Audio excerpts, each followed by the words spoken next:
These people had one thing in common.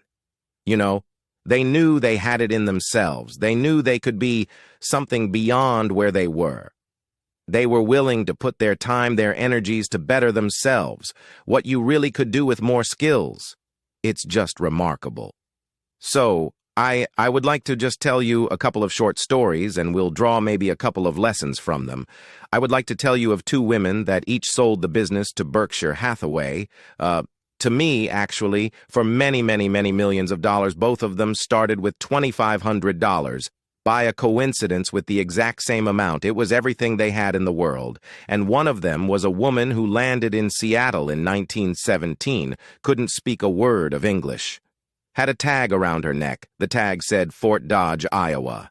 The Red Cross got her to Fort Dodge, where she was reunited with her husband who had come to the country a couple of years earlier, and she lived in Fort Dodge for 2 years. And as she put it, she felt like a dummy. She couldn't pick up the language. She couldn't learn a word.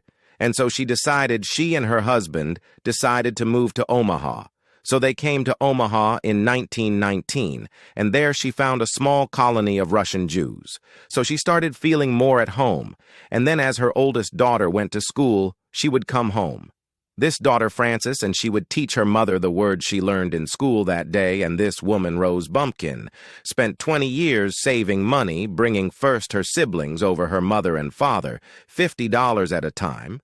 She sold used clothing to do it. She had 4 children during this period, and by 1937, after 20 years, she'd saved $2,500.